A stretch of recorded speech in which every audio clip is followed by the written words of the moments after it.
Ang babaeng ito ay may kakayahang makita ang hinaharap. Alam na niyang sasalubungin siya mamaya ng matalik niyang kaibigang si Sumin at magkukunwaring nag-aalala, ngunit sa totoo lang ay para ibuhos ang pagkain sa kanyang mukha. Sa pagkakataong ito, handa na si Ji-won. Nang dumating si Sumin, matalino siyang umilag at pagkatapos ay ipinasok ang kanyang paa, na naging dahilan upang matumba si Sumin. Ito ay talagang isang bato, 2 ibon. Lahat ng pagkain ay nabuhos din sa asawa niyang si Min-hwan. Nabuhay si Ji-won sa kanyang nakaraang buhay. Ang kanyang asawang si Min-hwan ay nakipagsabwatan kay Sumin para patayin siya. Ngayon, 15 taon na siyang bumalik, determinadong ilipat ang lahat ng sakit at kapighatsian na idinulot ni Sumin sa kanya sa nakaraang buhay kay Sumin. Upang maghiganti sa kanya at sa kanyang taksil na asawa, nakatanggap si Ji-won ng isang pares ng hikaw mula kay Sumin ng gabing iyon. Gusto ni Sumin na isuot niya ito sa hapunan sa linggo. Sa kanyang alaala sa nakaraang buhay, naaalala ni Ji-won na ang mga hikaw na ito ay peke lamang. Niloko siya ni Sumin na isuot ang mga ito sa reunion ng klase na naging dahilan upang siya ay pagtawanan ng lahat. Siya ay walang magawa at nagtago sa banyo kung saan siya ay binuli ng 3 pang dating kaklase. Sa simula,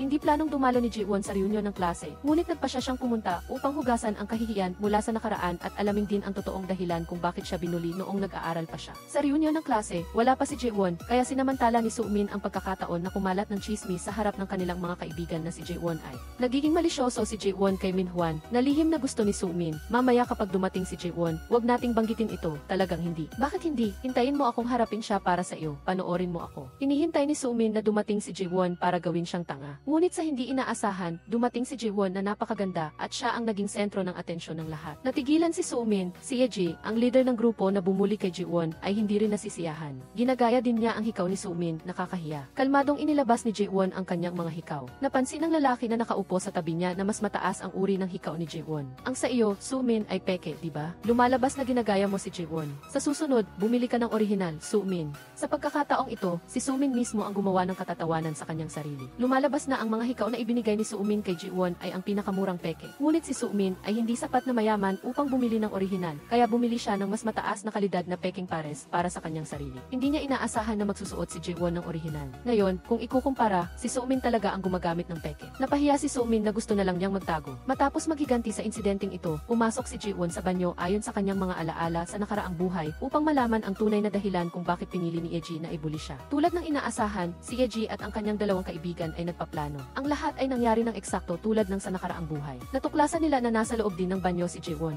Kaya pumunta sila at sinipa ang pinto ng bawat kwarto para hanapin siya. Ngunit sa pagkakataong ito, hindi na natatakot si Ji-won tulad ng dati. Nang maghahanda na silang sipain ang pinto ng kanyang kwarto, si Ji-won na mismo ang sumipa ng pinto na ikinagulat nilang tatlo. Malamig siyang lumabas, tinitigan sila at pinilit si Yeji na sabihin kung bakit nila siya binuli. Sinabi nito na ginagaya niya si Ji-won at anuman ang mayroon si Sumin ay gusto rin niya, nakarumal-dumal. Ginamit nila ang hikaw na suot ni Ji-won ngayong araw bilang halimbawa. Agad na kinuha ni Ji-won ang peking hikaw na ibinigay ni Sumin sa kanya at ipinakita sa kanila. Sinabi niya na si Sumin mismo ang nagbigay sa kanya ng peking hikaw. Ngunit ayaw niyang magsuot ng peke kaya bumili siya ng orihinal. Sinabi ng babae na si Ji-won ay hindi klaro kay Sumin at ang kanyang kasalukuyang trabaho ay salamat din kay Sumin. Napangiti si Ji-won dahil sa galit. Inilabas niya ang kanyang business card upang patunayan, ako ay isang dating empleyado ng kumpanya, habang si Sumin ay nasa probasyon pa rin. Tinawagan ni Ji-won si Min-hwan. Hello, mahal, nasa reunion ako ng klase, batiin mo ang aking mga kaibigan. Hello, ikaw ba talaga ang boyfriend ni Ji-won? Hello, ako ang boyfriend ni Ji-won. Ang pangalan ko ay Min-hwan. Sapat na ba ito? Walang sinuman ang inaasahan na matapos malaman ang katotohanan, hindi siya titigil at patuloy na tanong kay Ji-won. Binanggit niya ang totoong dahilan kung bakit binuli si Ji-won noong nag-aaral pa sila. Kahit na bata pa siya noon, hindi siya maaaring dahil lang sa gusto niya ang boyfriend ni Sumin. Upang pilitin silang maghiwalay. Ang pangalan ng boyfriend ni Sumin na binabanggit niya ay Eunho. Ngunit sa totoo lang, hindi kailanman naging mag-on sina Eunho at Sumin. Ang lahat ay gawa-gawa lamang ni Sumin upang siraan si Ji-won. Hindi lang iyan, nang binuli si Ji-won, nagkunwari pa si Sumin na pinagtatanggol siya. Si Sumin ay naroon din sa oras na iyon. Agad na kinuwestiyon ni Ji-won si Sumin kung naging mag-on ba sila ni Eunho. Nag-aalangan si Sumin at hindi sumagot. Paumanhin, Ji-won, hindi ko sinabi sa iyo noon. Alam kong gusto mo si Eunho. Paano ko sasabihin sa iyo na mag-on kami? Ano nang sinasabi mo? Hindi ba't sinabi mong pinilit ko kayong maghiwalay? Kaya paano ko malalaman na mag-on kayo? Mali ako, kaya alam ko ba o hindi? Nakakatakot ka, Ji-won, masyado kang agresibo. Inamin na niya na nag-date sila. Bakit mo pa sasabihin na hindi? Humingi ka na ng tawad. Ang mga dapat humingi ng tawad dito ay kayo. Dahil lang sa sinabi ni Sumin, binuli ninyo ako sa loob ng 3 taon. Sa hindi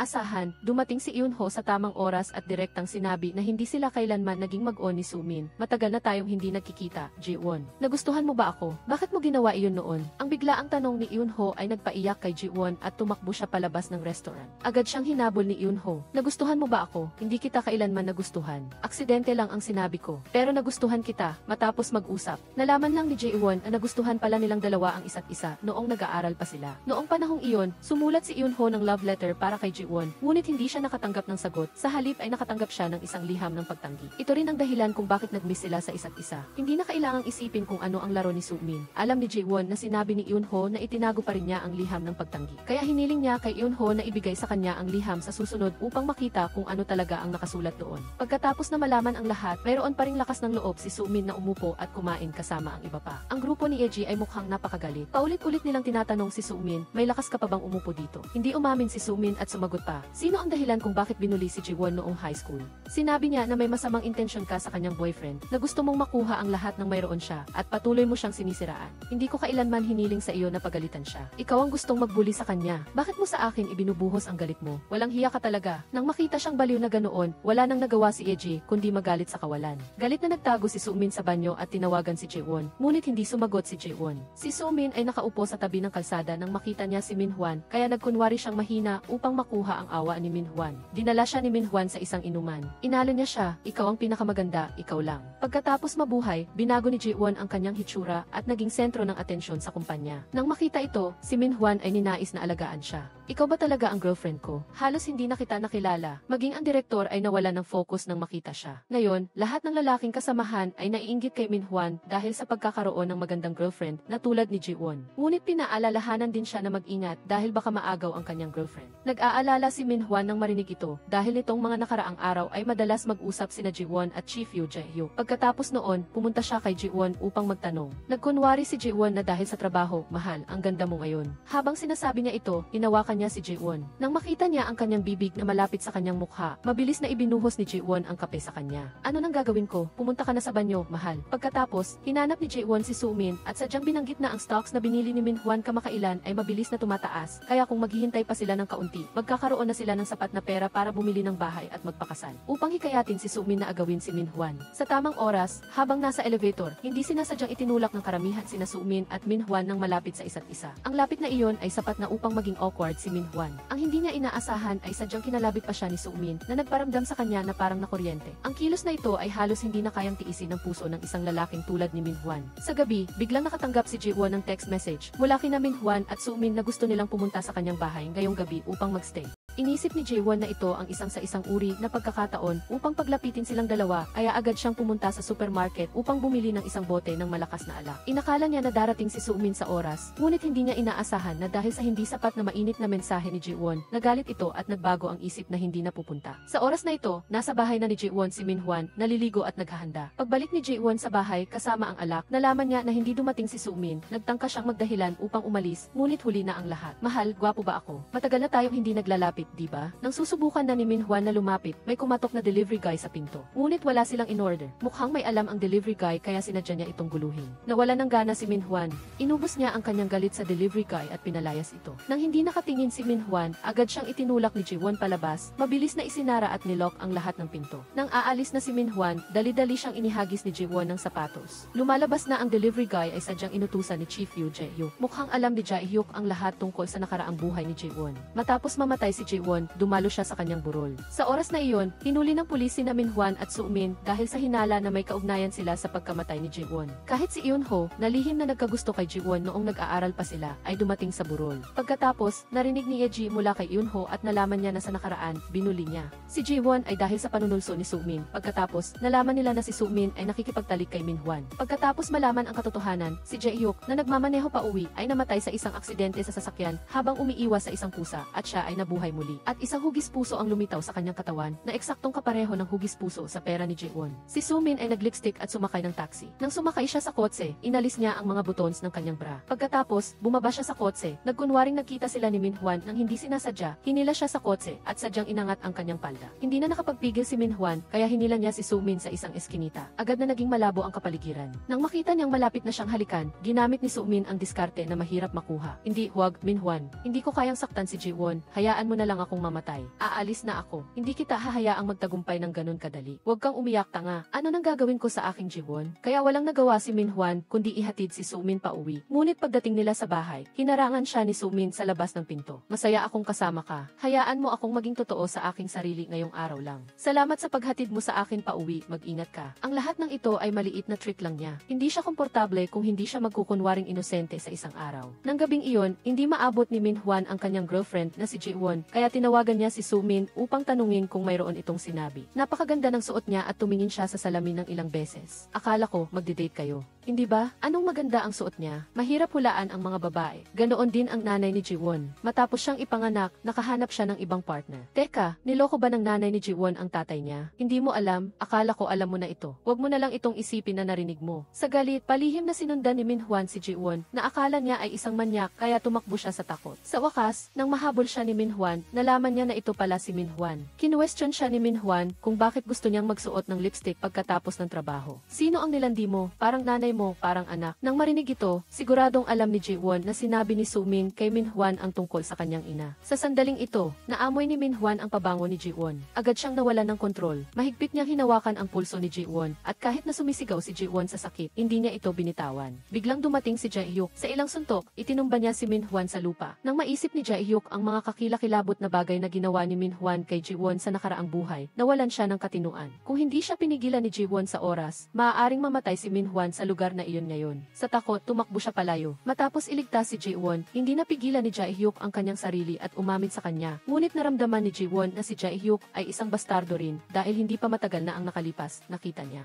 Nakita niya si Jaehyuk na namimili kasama ang isang babaeng kasamahan sa trabaho, kaya inakala niya na magkasintahan sila. Ngunit ang hindi alam ni Jiwon, ang kasamahan na iyon ay ang kanyang kapatid na babae sa ama. Agad siyang tumawag sa kanyang kapatid na babae upang patunayan na wala siyang kasalanan. Nahihiya at humingi ng paumanhin si Jiwon. Kinabukasan ng umaga, hinanap ni Jaehyuk si Minhwan at ginamit ang patakaran ng kumpanya na bawal ang pag-ibig sa opisina upang paghiwalayin sina Minhwan at Jiwon. Sigurado akong busog na busog ka. Ano nang ginagawa mo? Hindi mo siya sinaktan, di ba? Hindi mo na siya pwedeng saktan ulit. Huwag, maaari ring kalimutan na lang natin ang nangyari kahapon, di ba? Sige, gusto ni Chief Yoo Jae-hyuk na iayain si Jiwon na kumain ng tanghalian, kaya wala siyang oras na makasama si Minhwan. Nang marinig ito ni Minhwan, tuwang-tuwa siya sa loob. Si Sumin na lang ang natitira. Ayokong kumain. Magkape na lang ako sa restroom. Nagpapalitan ng tingin ang dalawa. Nang makita ito ni Jiwon, alam niyang may nangyayari sa dalawang ito. Ngunit iyon mismo ang gusto niyang makita. Kaya sinabi ni Jiwon kay Minhwan na dalhin si Sumin sa isang kainan. Inilabas pa niya ang kanyang credit card at sinabi na siya ang manlilibre sa kanilang pagkain. Dinala ni Minhwan si Sumin sa isang mamahaling western restaurant. Ang kanyang kaakit-akit na hitsura ay agad na nagpatibok ng puso ni Sumin, ang bait niyang lalaki, na may malawak na kaalaman at nagtatrabaho sa isang malaking kumpanya. Siya ang pinakamagaling na lalaki na nakasama ni Jiwon. Maganda kong kapatid na babae, ngayon ay nahulog ka na sa akin, di ba? Nang bumalik si Jiwon sa opisina, natigilan siya nang makita ang history ng kanyang credit card. 340,000 won. Anong kalokohan to? Baliw na tong lalaking to. Dahil sa nakaraang buhay, hindi niya alam kung paano makipaglaban sa iba, kaya malungkot ang kanyang naging buhay. Kung hindi mo naiintindihan, matuto ka. Ayaw kong agawin ng mga walang pusong tao ang lahat sa akin. Sadyang hinarangan ni Sumin ang pinto ng banyo ng mga lalaki. Nagkunwaring nakita sila ng chief, pagkatapos ay nagpakita ng lambing sa harap niya at sadyang hinawakan siya. Paano ba naman makakayanan ng isang 45 taong gulang na single na chief iyon? Matapos mapahanga ang chief, sinamantala ni Sumin ang pagkakataon na yayain siyang lumabas para kumain. Natuwa ang chief kay Sumin at nagpadala pa ng halik sa chopsticks at kumuha ng isang piraso ng karne para sa kanya. Kakainin ba ni Sumin ang piraso ng karne na ito? Gusto niya na ilagay siya ng chief sa proyekto ng kanyang matalik na kaibigan. Sa ganitong paraan, makakakuha siya ng sapat na kwalifikasyon para maging regular na empleyado. Pagkatapos magsalita ng ilang sandali, sinimula ni Sumin na tuksuhin ang chief. Sobrang komportable talaga ako kapag kasama kita. Nang marinig ito, inakala ng chief na mag-aanak siya sa kanya ng isang gwapong anak na lalaki. Nang makita niya na hindi siya sinasagot ng chief, nang tumawag siya sa kanyang matalik na kaibigan, si Jaewon. Gusto niyang ibigay sa kanya ni Jaewon ang kanyang plano para maging regular na empleyado. Ngunit mariing tumanggi si Jaewon. Kaya pumunta siya sa nakakainis na chief. Punitin ko ang drumstick, ang sarap. Direkta niyang ipinahiwatig na may gusto siya sa chief.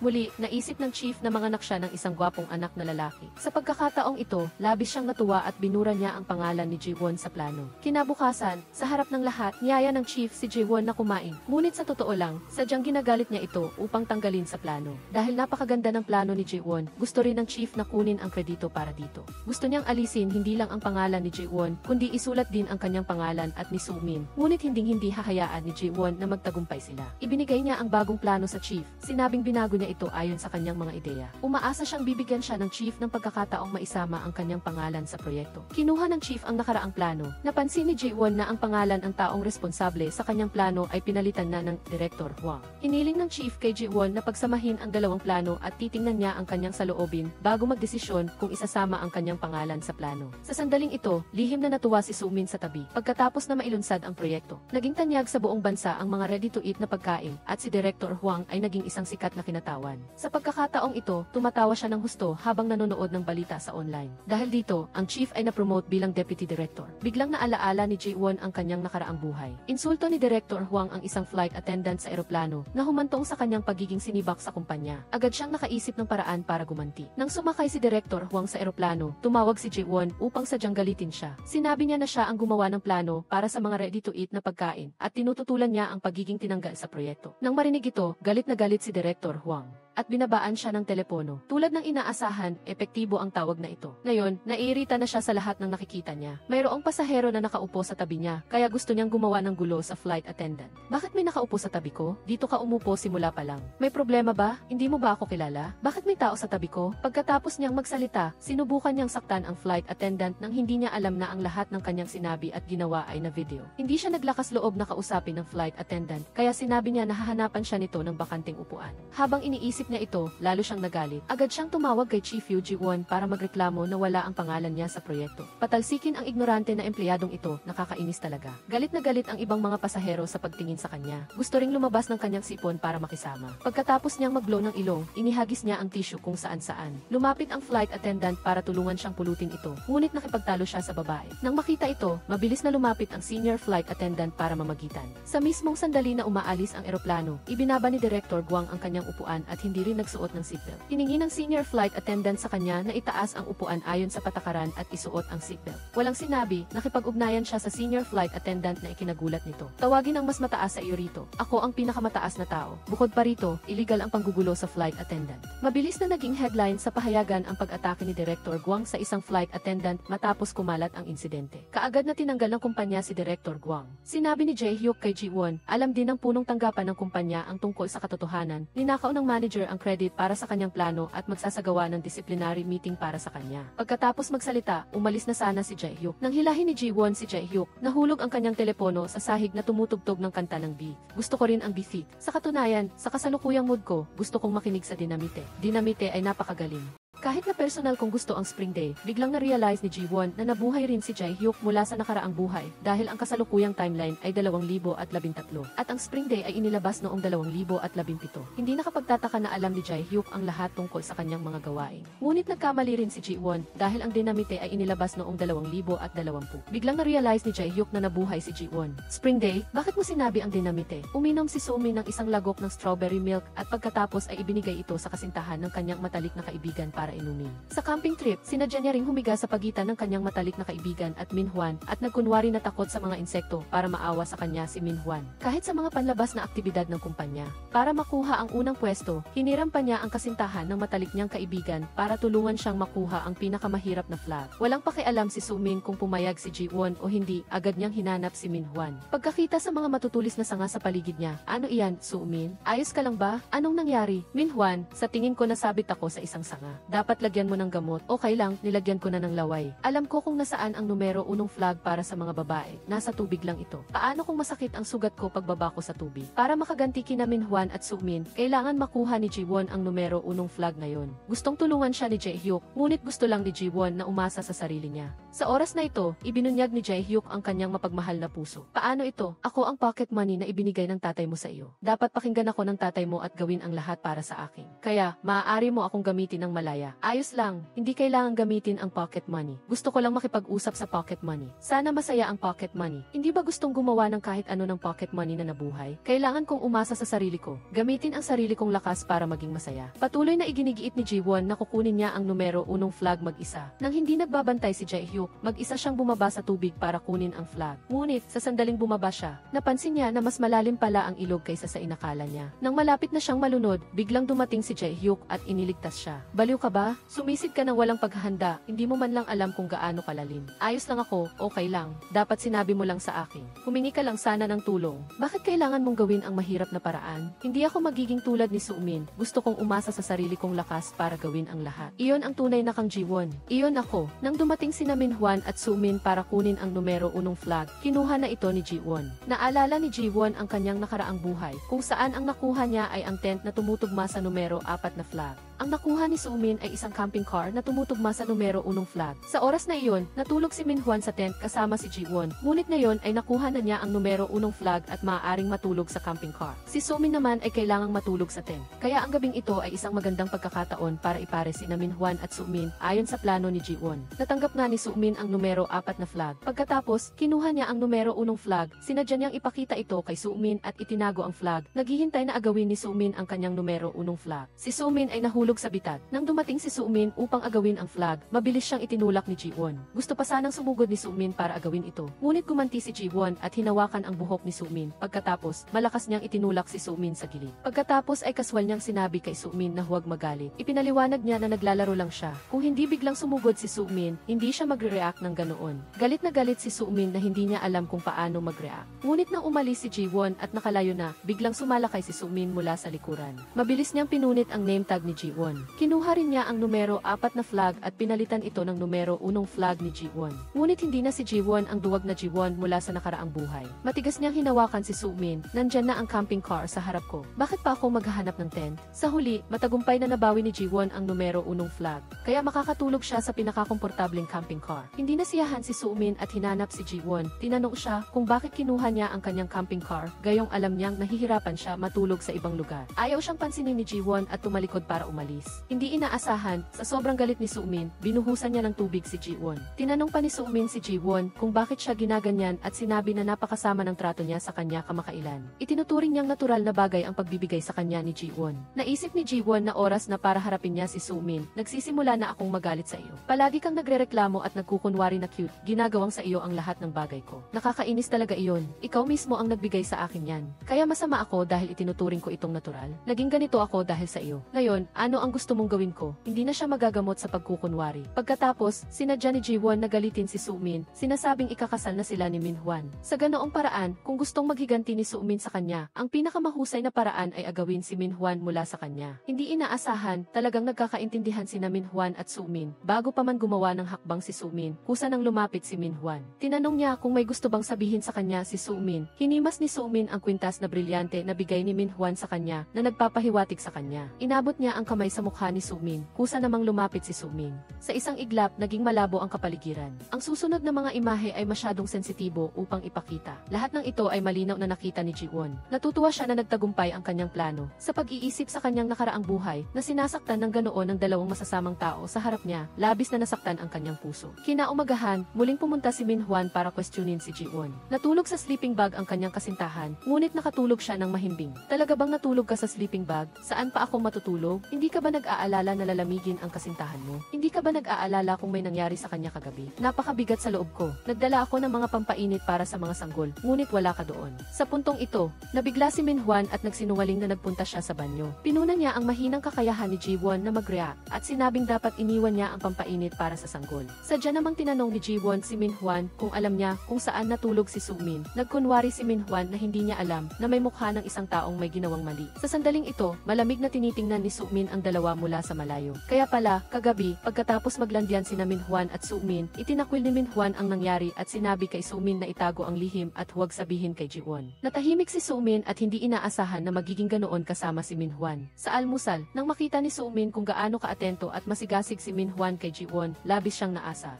Napansin ni Jiwon ang kakaiba at pinaghihinalaan niyang hindi nagtalik ang dalawa pagkatapos. Pauwi, bigla siyang nakaisip ng isang posibilidad. Iyon ay, mas masahol pa si Minhwan kaysa sa inaakala niya. At iyon nga ang totoo. Ngayon, galit na si Sumin kay Jiwon. Inilabas niya ang lahat ng litrato ni Jiwon sa bahay at binura ang mukha nito. Ngunit sa sumunod na araw, nagkunwari siyang nasaktan at nagpadala ng sulat ng paghingi ng tawad kay Jiwon. Ang sulat ay isinulat ng may katapatan at sinabi pa niya na si Jiwon ang pinakamahalagang kaibigan niya at hindi siya mabubuhay kung wala si Jiwon. Kung hindi naranasan ni Jiwon ang trahedya sa nakaraang buhay, marahil ay malilin lang talaga siya ng pagkukunwari ni Sumin. Ang pagkukunwari na ito ay talagang nakakatakot. Tumakbo si Sumin sa tabi ni Minhwan para kunin ang atensyon niya, ngunit sinasadya siyang hindi pinansin. Pagkatapos, naglakad siya sa harap ni Minhwan na may kaakit-akit at mapang-akit na lakad. Sa sandaling ito, halos mawala na ang kaluluwa ni Minhwan. Ngayon, nagsasagawa ang dalawa ng mga aktibidad na pagsubok para sa kumpanya sa supermarket. Habang naghahanda para sa kaganapan, hindi sinasadyang nalagyan ni Sumin ng gatas na sarsa ang kanyang kamay. Sinulyapan niya si Minhwan at nakita siyang nakatingin sa kanya. Kaya nabaliw siya, hindi pa tapos lumunok si Minhwan. Paminsan-minsan, nagiging malikot siya sa harap ni Minhwan. Sa pagkakataong ito, talagang nakuha na ni Sumin ang kaluluwa ng masamang lalaking ito. Mabilis niyang ibinigay ang mga gawain sa kanyang mga tauhan at humabol. Nang makita ni Minhwan si Sumin, dinala siya nito sa bodega at kinandado ang pinto. Nang malapit nang magsimula ang dalawa sa kanilang paglalambingan, biglang itinulak ni Sumin si Minhwan. Teka muna, ano ang gusto mong laruin? Sa puntong ito, labis na natutuwa si Minhwan at wala na siyang pakialam. Gusto lang niyang mag-chum-chum. Sa oras na ito, tumawag ang tauhan niya at sumira sa kanilang sandali. Sa pagsubok ng bagong pagkain, isang matanda ang nagkaroon ng matinding allergy matapos itong matikman. Dahil abala sina Minhwan at Sumin sa isa't isa, nakalimutan nilang maglagay ng allergy information sign sa bulwagan. Sa sandaling ito, na-realize ng dalawa na nagdulot sila ng malaking problema. Dinla nila ang matanda sa ospital at humingi ng paumanhin sa kanya at sa kanyang pamilya. Binayaran ni Minhwan ang lahat ng gastos sa paggamot, ngunit humingi pa rin ng kabayaran ang pamilya ng matanda para sa emosyonal na pinsala. Nagreklamo si Sumin na dapat nagtanong ang matanda bago kumain dahil alam niyang may allergy siya. Malinaw na gusto lang nilang kumita ng mas maraming pera. Ngunit ayaw ni Minhwan na maparusahan ng kumpanya at nais na itago ang bagay na ito, kaya't binayaran niya ang pera para malutas ang problema. Habang nagmamayabang pa siya kay Sumin tungkol sa pagkita ng maraming pera mula sa stock, biglang inanunsyo sa balita na tumakas na ang kumpanya kung saan siya bumili ng stock kasama ang pera. Kinaumagahan, nang harapin niya si Jiwon, labis na nagsisi si Minhwan. Nagkunwari si Jiwon na nagulat at nakikiramay kay Minhwan. Sinabi ni Minhwan kay Jiwon na hindi lang siya nawalan ng lahat ng pera sa stock market, kundi nangutang pa siya. Natuwa si Jiwon sa loob-loob niya. Sa katunayan, nangutang din si Minhwan sa loan shark. Bagaman hindi niya ito sinabi ng direkta kay Jiwon, alam niya mula sa alaala ng kanyang nakaraang buhay na sigurado siyang may utang siya sa loan shark. Dahil sa dami ng utang ni Minhwan, agad siyang pumunta kay Sumin para ipahayag ang kanyang pagmamahal. Ngunit sa katunayan, sinabi niya kay Sumin na ikakasal na sila ni Jiwon at sinabi sa kanya na huwag ibunyag ang lihim na nagkasama sila sa isang gabi. Sa mahalagang sandaling ito, hindi inaasahan na naging napakabait ni Sumin. Ang pakikipagtulungan ni Sumin ay medyo ikinagulat ni Minhwan. Pagkatapos harapin ni Minhwan si Sumin, hinanap niya si Jiwon. Sinabi niya na maaari na nilang itakda ang petsa ng kanilang kasal. Alam na alam ni Jiwon na nagmamadali si Minhwan na magpakasal dahil gusto niyang hatiin sa kanya ang utang. Mabilis niyang sinabi na ayaw niyang magpakasal. Ngunit sinimulan na ni Minhwan na atakihin ang mahinang punto ni Jiwon. Alam niya na mula nang namatay ang tatay ni Jiwon, gusto niyang magkaroon ng sariling bahay. Kaya, nangako siya na kung magpakasal si Jiwon sa kanya, magkakaroon sila ng isang masaya at mainit na maliit na pamilya. Sa nakaraang buhay, ganoon din ang panlilinlang ni Minhwan kay Jiwon para magpakasal. Gayunpaman, sa kabila nito, nagpasya pa rin si Jiwon na magpakasal kay Minhwan dahil nakaisip siya ng isang kamanghamanghang plano ng paghiganti. At ang pangunahing kondisyon para sa plano ay ang pagpapakasal sa kanya. Ngunit sa pag-alala sa paraan ng pag-propose ni Minhwan sa nakaraang buhay, nandidiri pa rin si Jiwon. Ang nakakagulat ay, sa pagkakataong ito, naghanda si Minhwan ng husto para sa proposal. Ngunit sa mas malapit na pagtingin, natuklasan na ang tao sa likod ng proposal ay si Jaehyuk. Daan-daang drone ang bumuo ng salitang Spring Day. Ito ang lihim na code na alam lang ni Jaehyuk at Jiwon. Ginawa ito ni Jaehyuk para rin mapukaw si Sumin na agawin si Minhwan mula kay Jiwon. Nang tumaas na ang tensyon, lumuhod si Minhwan at inilabas ang 20 karat na singsing na brilyante na binili niya mula sa dalawa won store. Sa opisyal na pag-propose kay Jiwon, gagawin ko ang lahat para kay Jiwon. Hindi niya malalaman na binili ito sa dalawa won store, di ba? Hindi ko hahayaan silang magpakasal. Siguro ay galit ka na makita akong masaya, di ba? Pakiusap, gamitin mo ang lahat ng paraan para kunin mo ang asawa ko. Nagpanggap si Sumin na hindi marunong lumangoy at tumalon sa ilog sa harap ng kanyang matalik na kaibigan. Nang tumalon si Jiwon sa ilog para iligtas siya, bigla siyang nagmulat ng mata at hinila si Jiwon sa mas malalim na bahagi. Umiti pa siya ng nakakakilabot kay Jiwon. Gustong kumawala ni Jiwon, ngunit mahigpit na nakakapit si Sumin at ayaw bumitaw. Sa huli, pinakawalan din ni Soomin si Jiwon at pinahayaang umakyat sa pampang. Takot na takot si Jiwon at matagal na hindi makapagpakalma. Pagkatapos ay muling nagtago si Soomin sa kama ni Minhwan. Nang bumalik si Minhwan sa kwarto, nagulat siya nang makita si Soomin sa kanyang kama. Nasa katabing kwarto lang si Jiwon. Mas nakakapanabik yan. Hindi mo ba gusto? Halika rito. Kinaumagahan, muling nagkunwari si Soomin at humingi ng paumanhin kay Jiwon. Binigyan niya rin ito ng isang peres ng pulang high heels. Naalala ni Jiwon sa kanyang nakaraang buhay na binili niya ang peres ng high heels na ito para kay Soomin. Sa panahong iyon, nagsuot din si Soomin ng ganoong peres ng high heels at pinagtaksilan siya. Sa katunayan, ang tunay na layunin ni Soomin ay anyayahan si Jiwon sa isang cooking class sa weekend. Naalala ni Jiwon na ang cooking class na binanggit ni Soomin ay ang lugar na madalas puntahan ng nanay ni Minhwan sa nakaraang buhay. Agad niyang napagtanto na ito ay isang taktika ni Soomin upang agawin si Minhwan mula sa kanya, kaya tiyak siyang pumayag na pumunta sa cooking class sa weekend. Pagdating ng nanay ni Minhwan, agad niyang sinimulang bastusin si Jiwon. Sinabi na inagaw niya ang kanyang pwesto at inihagis ang bag ni Jiwon sa kabilang panig. Mabilis na lumapit si Soomin upang humingi ng paumanhin sa nanay ni Minhwan at pagkatapos ay inakay si Jiwon sa ibang pwesto. Pinuri ng nanay ni Minhwan si Soomin na sinasabing isang mabait at magalang na babae, habang sinisiraan naman si Jiwon bilang isang walang pinag-aralan. Sa pagkakataong ito, hindi nakipagtalo si Jiwon sa kanya kundi ngumiti lang. Habang nagluluto, mabilis at maayos na naghiwa si Soomin na nakakuha ng papuri mula sa nanay ni Minhwan. Binilisan niya ang pagsagot at sinabi na gusto niyang magluto. Tumingin muli ang nanay ni Minhwan kay Jiwon at nang makita na napakabagal niyang maghiwa, agad siyang siniraan. Napakabagal mo, paano ka makapagluluto para sa pamilya mo? Sinabi rin ni Jiwon na gustong-gustong magluto ng kanyang kasintahan at nilulutuan siya nito bawat 2 araw. Naging inggit na inggit si Soomin nang marinig ito. Pinagtawanan ng nanay ni Minhwan ang kasintahan ni Jiwon na walang kinabukasan. Habang tinitingnan niya si Jiwon, lalo siyang hindi nasisiyahan. Sa harapan ng cooking teacher, sinabi niya na walang alam magluto si Jiwon at naroon lang para akitin ang mga lalaki. Sinabihan niya ang cooking teacher na protektahan ang sarili nito. Ngunit pagkatapos ng pagluluto, nagulat siya sa husay ni Jiwon. Hindi siya kumbinsido at sinabi na ang pagkain ay para kainin at walang silbi kung maganda lang. Pagkatapos, tinikman ng nanay ni Minhwan ang ginagad na carrots na inasinan ni Jiwon. Hindi niya inaasahan na napakasarap nito. Lumalabas na ang husay na ito ay nakuha ni Jiwon mula sa mahigpit na pagtuturo ng nanay ni Minhwan sa nakaraang buhay. Balak ni Soomin na pukawin ang alitan sa pagitan ni Jiwon at ng kanyang magiging biyenan, ngunit hindi niya inaasahan na mag-iiwan siya ng ganoong magandang impresyon. Pagkatapos ng klase, nagkita sina Soomin at Jiwon kay Minhwan sa mall. Sinadya ni Jiwon na sabihin na gusto ni Minhwan na bilhan siya ng damit para makilala ang kanyang mga magulang sa harap ni Soomin. Tinanong pa niya si Soomin kung gusto nitong sumama. Si Soomin ay matalino at sinabing mayroon siyang gagawin at umalis na.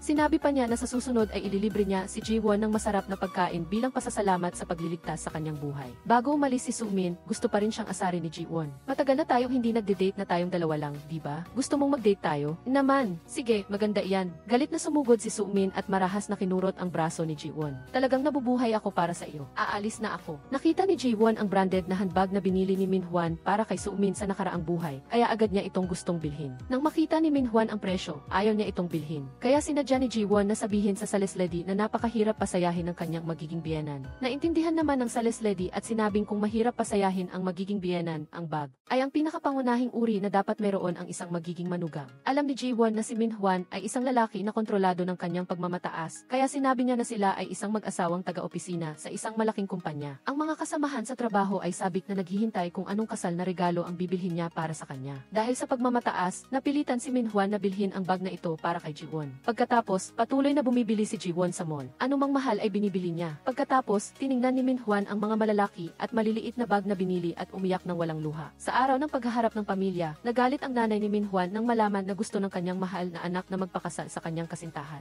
Ipinahayag din niya na magpapahuli siya ng kalahating oras. Gusto niyang hintayin ang kanyang mahal na anak. Sa oras na ito, nakatanggap si Minhwan ng text mula kay Soomin, sinasabing nasa baba siya ng kanilang bahay. Natakot si Minhwan na makikialam si Soomin, kaya mabilis siyang bumaba. Pagkatapos, marahan na dinikit ni Soomin ang kanyang daliri sa mukha ni Minhwan at dahan-dahan itong hinawakan sa kanyang leg. Sa oras ng appointment, dumating si Minhwan sa hotel at napansin na hindi pa dumarating ang kanyang mga magulang at si Jiwon. Mabilis siyang tumawag kay Jiwon na sinisisi siya sa pagdating ng huli. Nasa pintuan na ako. Sa totoo lang, sa oras na ito, ang mga magulang ni Minhwan ay dahan-dahang dumarating. Sa unang pagkikita sa kanyang magiging biyenan, nagsuot si Jiwon na parang isang nightclub girl. Sa pagkagulat ng buong pamilya ni Minhwan, gigil na gigil ang kanyang ina. Natatakot si Jaewon na hindi siya makilala ng kanyang biyenan, kaya naman inunahan niya ito sa pamamagitan ng pagbanggit sa hindi magandang karanasan nilang dalawa sa klase ng pagluluto noong nakaraang araw. Ah, ikaw pala ang nanay ni Minhwan? Sa hapagkainan, sinabi ng kanyang biyenan na namatay ng maaga ang mga magulang ni Jaewon, kaya marahil ay hindi siya naturuan ng maayos. Sinabi ni Jaewon na 23 taong gulang na siya nang namatay ang kanyang ama, kaya tiyak na nabigyan siya ng maayos na pag-aaral. Umisi ang nanay ni Minhwan. Pagkatapos nito, ibinunyag ni Jaewon na iniwan siya ng kanyang ina noong 14 na taong gulang pa lang siya dahil sa pakikiapi. Pagkasabi nito, parehong naibugan ni Minhwan at ng kanyang ina ang kanilang iniinom. Nakita ni Minhwan na hindi gaanong masaya ang kanyang ina. Mabilis niyang ipinaliwanag na si Jaewon ay isang napakabait, masunurin at masikap na babae. Nagulat siya kung bakit hindi isinusuot ni Jaewon ngayon ang mga damit na binili niya para sa kanya noon at sa halip ay nagsuot siya na parang isang chinchilla. Bumili ka ng damit para sa kanya? Mabilis na ipinakita ni Jaewon ang handbag na binili ni Minhwan para sa kanya at sinabing ang mamahaling damit mula ulo hanggang paa ay binili lahat ni Minhwan. Nainis ang ina ni Minhwan nang marinig ito dahil binilhan lang siya ni Minhwan ng isang murang pulang jacket. Sa puntong ito, labis na hindi nasisiyahan ang nanay ni Minhwan kay Jaewon. Sinabi niya na dahil walang nakatatanda sa pamilya ni Jaewon, hindi siya naturuan ng maayos, ngunit ngayon ay si Jaewon na lang. Masigasig na mag-aaral si Jaewon at bibigyan pa rin siya ng pagkakataon ng kanyang biyenan. Sumang-ayon si Jaewon. Pagkatapos, naglagay ng mga kondisyon ang kanyang biyenan. Pagkatapos ng kasal, dapat tulungan ni Jaewon ang kanyang asawa na turuan ang mga anak. Dapat magluto siya ng almusal para kay Minhwan araw-araw at hindi maaaring fast food tulad ng tinapay. Kung magkakaanak sila, dapat 3 o 4 o mas marami pa. Sumang-ayon si Jaewon sa lahat ng kondisyon, sinabing papayag siyang manganak ng mas maraming anak. Nagbago ang ugali ng kanyang biyenan at naging masaya siya kay Jaewon. Pero gusto pa rin niyang magpatingin muna si Jaewon sa ospital bago ikasal. Baka sakaling dahil sa kawalang ingat ni Jaewon ay hindi siya makapag-anak. Naghihintay siya na makasal si Jaewon ayon sa tradisyon ng mga ninuno.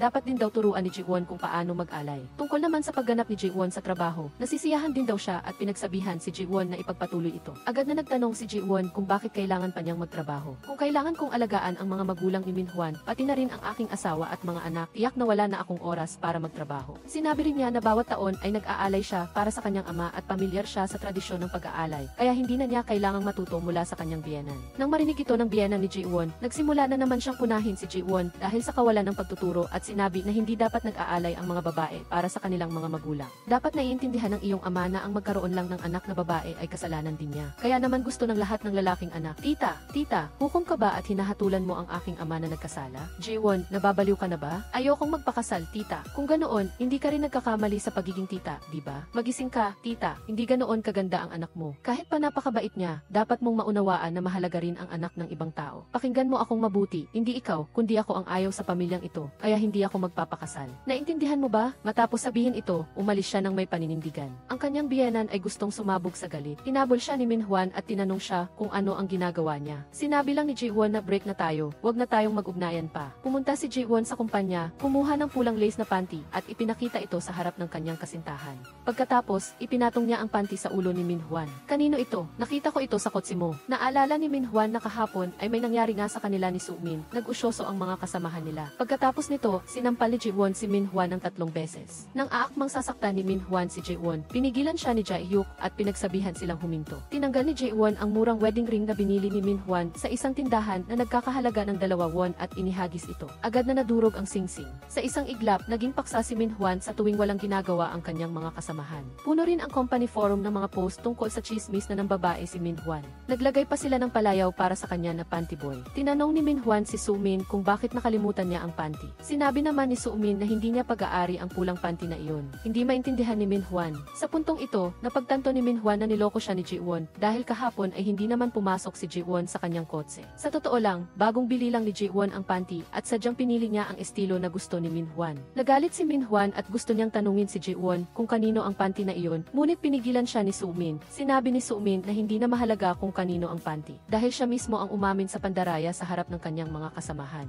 Dahil sa naisip niya, nabaliw siya. Huwag kang sumigaw. Sinubukan ni Sumin na i-brainwash si Minhwan, sinasabing dahil nangyari na ang lahat, dapat na siyang maging determinado. Kung hindi mo gagawin, huwag mo nang gawin. Kung gagawin mo, ituloy mo na lang. Dapat daw niyang ipagpatuloy ang relasyon nila. Sinabi niya na hindi maihahambing si Sumin kay Jaewon. Si Jaewon ay nagtapos sa isang prestihiyosong universidad, magaling sa trabaho at nakapag-ipon ng maraming pera. Samantalang si Sumin ay may magandang panlabas na anyo lamang at hindi karapat-dapat na pakasalan siya. Ang mga salitang ito na sinabi ni Minhwan ay narinig ng pinuno ng departamento na lihim na umiibig kay Sumin. Nagalit ang pinuno ng departamento nang makita niya ang babaeng mahal niya na iniinsulto, kaya sinugod niya si Minhwan. Pagkatapos ng gulo na ginawa ng pinuno ng departamento, lahat sa kumpanya ay alam na ang babae ni Min Juan ay si Su Min. Hindi matanggap ng mga kasamahan ang balitang ito. Dahil sikat na kumpanya ang kanilang pinagtatrabahuhan, kumalat kaagad sa internet ang iskandalo ng dalawa. Maraming komento na hindi na mabilang. Ngunit ang mas nakakainis na balita para kay Min Juan ay dumating. Noon, nang magdao sina Min Juan at Su Min ng food testing sa supermarket, nakalimutan nilang maglagay ng allergy warning sign na naging dahilan upang magkaroon ng matinding allergy ang isang matandang lalaki. Nalaman ito ng kumpanya at si Min Juan ay umamin agad. Sinisisi ang empleyado ng supermarket. Sinasabi rin niya na umalis sila ni Su Min sa loob ng 3 minuto at nagsimula ang food testing dahil sa sariling desisyon ng empleyado ng supermarket.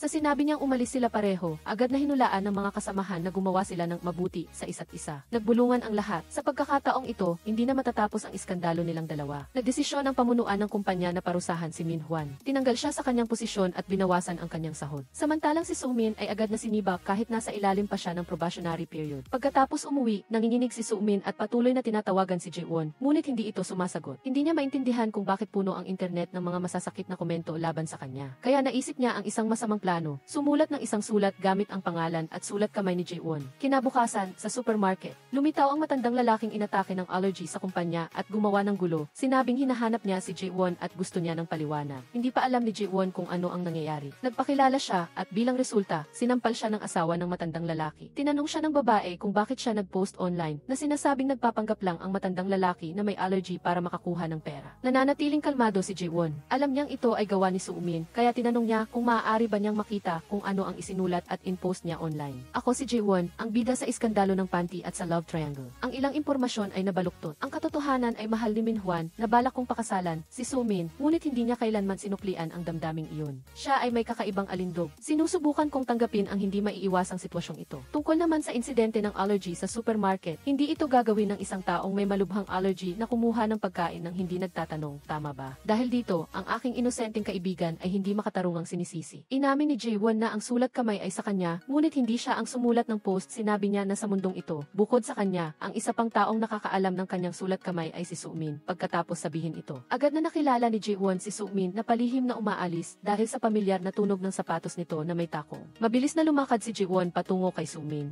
Hindi ko ito palalagpas sa pagkakataong ito. Pagkatapos sabihin iyon, hinila niya si Su Min sa harap ng matandang lalaki at kinuha ang kanyang telepono. Huwag mong kalimutan kung gaano mo ako kakilala, ganoon din kita kakilala. Madali niyang binuksan ang lock screen ng telepono ni Su Min at pagkatapos ay binuksan ang social media account. Ipinakita ang ebidensya na ginaya ni Su Min ang account sa ilalim ng kanyang pangalan para mag-post para sa mag-asawang matanda. Pinilit ni Jae-won na humingi ng tawad si Su Min sa matandang lalaki doon mismo. Sa oras na iyon, napagtanto din ng matandang lalaki na si Su Min ay isa sa mga namamahala sa food testing event sa supermarket. Natakot si Su Min at mabilis na sinimulan ang kanyang magaling na pagganap. Paulit-ulit siyang humingi ng tawad sa matandang mag-asawa at pagkatapos ay humingi ng tawad kay Jae-won.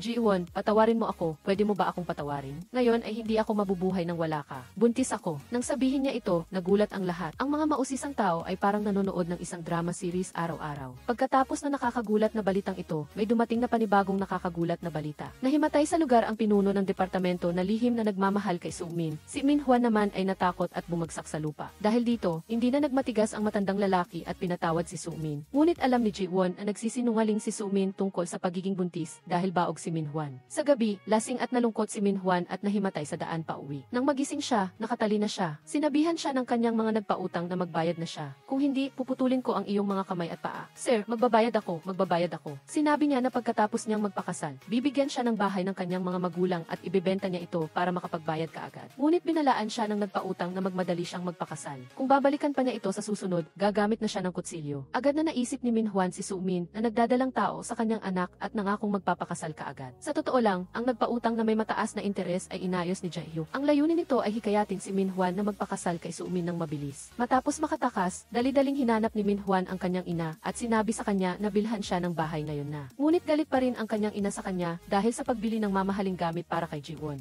Samantalang para sa kanyang sarili ay bumili lang siya ng isang murang jacket. Sinabi niya na bibigyan lang niya ito ng bahay kung bibigyan niya siya ng lalaking apo na yayakapin. Hindi na siya makikipag-usap patungkol sa ibang bagay. Pilit na kinukulit ni Min Juan ang kanyang ina, ngunit pinalaya siya nito sa bahay. Mukhang ang sanggol sa sinapupunan ni Su Min ang tanging pag-asa niya ngayon. Mabilis na tumakbo si Min Juan sa bahay ni Su Min, humingi ng tawad sa pag-insulto sa kanya noon at pagkatapos ay nag-propose sa kanya. Sinabi niya kay Su Min ang parehong mga salita na ginamit niya noong nag-propose siya kay Jae-won. Hindi inaasahan na gustong-gusto rin ni Su Sumin na magkaroon ng masayang pamilya. Kinabukasan, nag-post si Sumin sa isang lumang website, sinasabing bumili siya ng positive pregnancy test at ultrasound images na nakita ni Jae-hyuk at Ji-won. Nagpahayag din si Ji-won ng kanyang nararamdaman at opisyal na silang magkasama ni Jae-hyuk. Ang matalik na kaibigan at ang kanyang kasintahan ay naging prominente sa kasal ni Sumin. Ang kanyang goddess-like na aura ay nakakuha ng atensyon ni Min-hwan. Marahil ay nagsisisi na siya ngayon. Nagdala pa si Ji-won kay Min-hwan ng isang malaking regalo. Akala ni Min-hwan ay isang mahalagang sobre iyon. Nang buksan niya, natuklasan niyang ito ay isang demanda. Inihingi ni Ji-won na bayaran siya nito. Pagkatapos, pumunta si Ji-won kay Sumin na nakasuot ng wedding dress. Sa isang iglap, naaalala niya ang eksena sa nakaraang buhay niya. Sa sandaling ito, tinukso niya si Sumin, angkop na angkop sa iyo ang wedding dress na ito. Ngayon, sinisikap na lang ni Sumin na mapanatili ang kanyang dangal. Gusto ni Sumin na magpa-picture kasama si Ji-won, ngunit matigas na tumanggi si Ji-won. Lumapit lamang siya at nagbigay ng kanyang taos-pusong pagbati. Binabati kita sa pagkuha ng basurang tinapon ko. Ibinigay ni Ji-won ang branded bag na binili ni Min-hwan para sa kanya kay Sumin. Kuhanin mo na lang ito kung kailangan mo o ibenta mo. Tiningnan ni Ji-won si Sumin na papasok sa wedding hall. Kitang-kita niya sa kanyang isip ang kasal niya at ni Min-hwan sa nakaraan. Habang masayang nagpapa-family picture ang pamilya ni Min-hwan at Sumin, tatlong bisita na hindi inimbitahan ang dumating sa kasal. Walang iba kundi ang tatlong kaklase na nambubuli kay Ji-won noong high school dahil kay Sumin. Naglakad sila ng mayabang patungo kay Sumin, sa totoo lang. Nang marinig ng tatlong ito ang katotohanan sa reunion noon, nakonsensya sila kay Ji-won kaya gusto nilang maghiganti para sa kanya. Ngayon ang kanilang pagkakataon. Kahit nakalahati ka ng isang tao, inagaw mo ang boyfriend niya at pinakasalan mo pa ito. Dapat may konsensya ka naman. Nagkagulo ang buong bulwagan, nagbubulungan at nag-uusap. Agad na nawala ng mukha si Min-hwan at pinagsabihan si Sumin, anong klaseng mga kaibigan ang inimbita mo? Pagkatapos ay iniwan niya si Sumin na mag-isa para harapin ang tatlo. Sa wakas, dumating ang security para pigilan ang kaguluhan.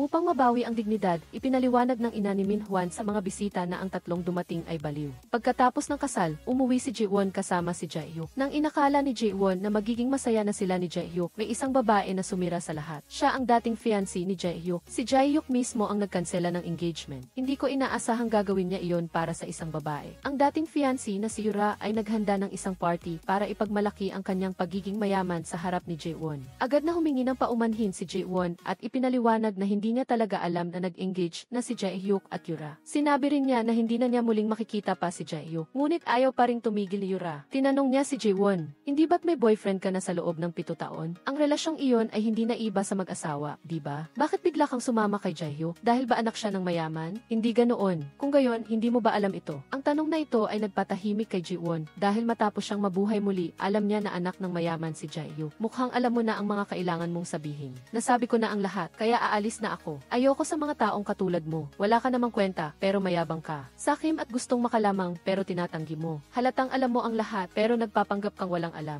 Hindi ka ganoon katanga para hindi malaman na kaya niyang baguhin ang buhay mo. Napakababaw. Ang tipo ng tao na kinamumuhian ko ay ang mga katulad mo. Sa tingin mo ba, lahat ng tao sa mundo ay katulad mo? Hinanap ni Jae-hyuk si Ji-won at ipinaliwanag na sa nakaraang buhay niya, ang kanyang engagement kay Yura ay para sa pamilya. Ngunit pagkatapos niyang dumalo sa libing ni Ji-won sa nakaraan, napagtanto niya ang kanyang nararamdaman para kay Ji-won, kaya nakipaghiwalay siya kay Yura. Sa buhay na ito, tinanggihan niya ang arranged marriage na naging dahilan upang mas maaga itong matapos. Naisip ni Ji-won na nagdadahilan lang si Jae-hyuk. Kahit walang pagmamahal, pwede pa ring magpakasal. Totoo ang ganoong uri ng relasyon. Sa tingin ko, anuman ang relasyon, kapag nagsimula na, hindi ito dapat tapusin ng unilateral. Na walang pahintulot ng dalawa, pinigilan ni Jae-hyuk si Ji-won nang aalis na ito at binigyan siya ng isang business card. Sinabing inihanda niya ito 6 na buwan na ang nakakaraan. Sa ngayon, naimbitahan ko na ang nangungunang gastric cancer specialist mula sa Amerika at si Assistant Yang ay handa ng sumailalim sa operasyon anumang oras. Ibinunyag na ang gastric cancer ni Ji-won ay nalipat kay Assistant Yang. Akala ni Ji-won na sa pagpapakasal ni Sumin at Min-hwan, ang kanyang kapalaran sa nakaraan ay lilipat kay Sumin, ngunit mukhang hindi ito ganoon. Ang mas malala pa ay ang paglitaw ni Yura, na parang isang bombang nakatakdang sumabog. Sa nakaraan, walang espesyal na relasyon si Jae-hyuk at ang kanyang babaeng kasamahan sa trabaho. Malapit lang ang kanilang mga pwesto sa trabaho, ngunit kumuha si Yura ng tao para saktan ang kasamahan sa trabaho na iyon. Ngayon, nagsimula na si Yura na maghiganti laban sa kanya. Hahanapin niya ang lahat ng mga relasyon sa paligid ni Ji-won. Ang susunod na hakbang ay ibunyag ang pagiging anak ng mayaman ni Jae-hyuk kina Min-hwan at Sumin. Kakasal pa lang ni Sumin, inamin na niya sa kanyang asawa na na nakunan siya. Ano ang sinabi mo? Nakunan ka. Lalo pang nagalit si Sumin habang iniisip niya ang sitwasyon. Dati, nangako ang ina ni Minhwan na bibili siya ng bahay para sa kanila pagkatapos ng kasal. Ngunit binawi niya ang kanyang salita at nag-rent lang ng bahay para sa kanila. Ginawa pa niyang dahilan ang pagiging buntis ni Sumin na hindi ligtas magbiyahe sakay ng eroplano, kaya hindi niya sila pinayagan na mag-honeymoon sa ibang bansa. Gusto ni Sumin na harapin ni Minhwan ang away nila ng kanyang biyenan. Ngunit pagkatapos ng kasal, lumabas ang tunay na ugali ng paboritong anak ng kanyang ina. Nakikinig siya sa kanyang ina sa lahat ng bagay. Gayunpaman, inisip ni Sumin na kailangan lang nilang mamuhay ng maayos ni Minhwan. Ngayon, ikaw na ang haligi ng ating pamilya. Bakit ako ang dapat maging haligi? Kahit si Jiwon, hindi kailanman sinabi iyon. Ang irresponsableng pag-ugali ni Minhwan ay nagpapaalala kay Sumin sa sinabi ni Jiwon, binabati kita sa pagkuha ng basurang itinapon ko. Hindi pa alam ni Sumin na inupahan ni Minhwan sa iba ang bahay na inuupahan ng kanyang ina para sa kanila. Ngayon, nagpaplano pa siyang gamitin ang dahilan na niloko siya para sa renta, para makuha rin ang pera para sa renta mula sa ina ni Minhwan.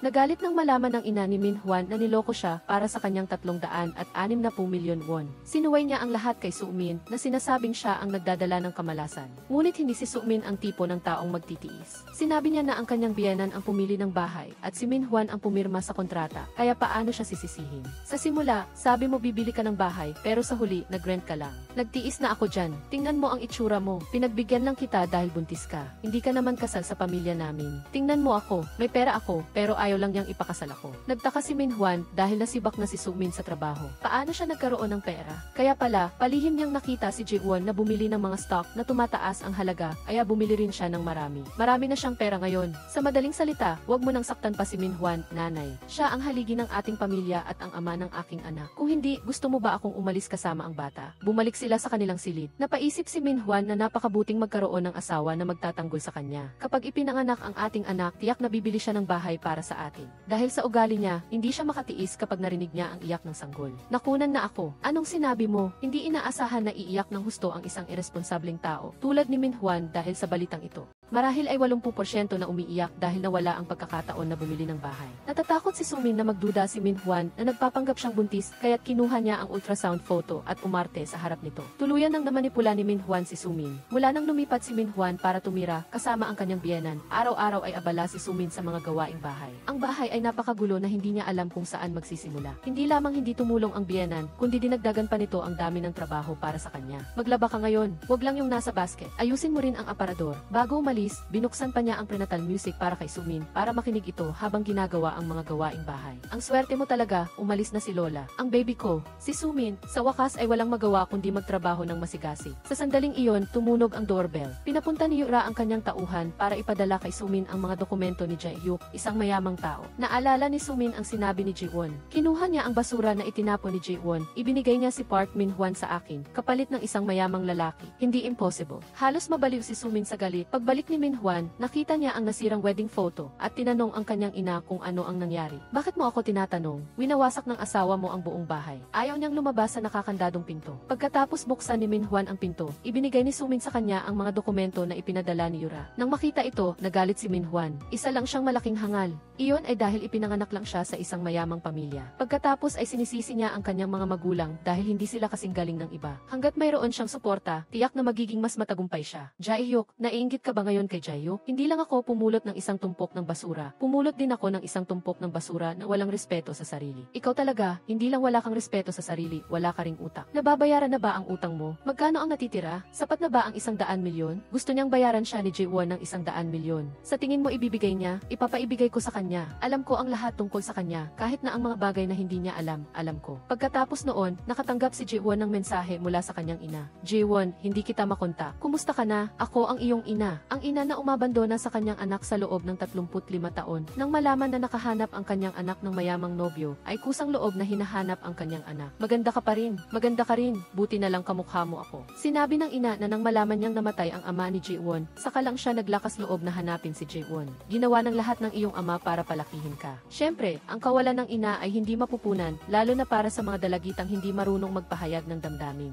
Pagkatapos nito, humingi ng tawad ang ina kay Jae-won at tinanong kung paano niya ito mapapunan. iyan. Hindi agad sumagot si Jaewon, ngunit nakipagkita sa kanyang ina kinabukasan. Nang sumunod na araw, sumakay si Jaewon sa kotse para sunduin ang kanyang ina para lumabas. Masaya silang nag-usap sa kotse. Matapos ang isang araw na magkasama, kumuha sila ng maraming litrato. Bumili din si Jaewon ng maraming branded na gamit para sa kanyang ina. Tuwang-tuwa ang ina kaya't hindi niya sinasadyang nasabi na ang kanyang anak ay nakikipag-date sa isang mayamang lalaki, ang ganda ng buhay. Nang marinig ito, hindi nagulat si Jaewon. Direkta niyang sinabi sa ina na nakipaghiwalay na siya kay Jaehyuk. Hindi makapaniwala ang ina at tinanong si Jaewon, ang hirap maghanap ng isang mayamang lalaki, bakit ka nakipaghiwalay? Natawa si Jaewon, ina, bakit ka nagtatanong? Bakit ka umalis ng bahay? Nagulat ang ina, kung alam ni Jaewon ang kanyang intensyon, bakit siya bumili ng maraming branded na gamit para sa kanya? Sa totoo lang, kulang si Jaewon sa pagmamahal ng ina. Gusto lang niyang maranasan kung paano ang lumabas kasama ang kanyang ina. Gusto kong maging isang minamahal at masunuring anak. Ngunit ngayon na nasubukan ko na, sapat na iyon. Mag-ingat ka sa daan pa uwi. Pagkatapos magsalita, aalis na sana si Jaewon. Hinila siya ng kanyang ina para pigilan siyang umalis at sinabing basta't bigyan siya ng 100,000,000, hindi na siya magpapakita kay Jaewon.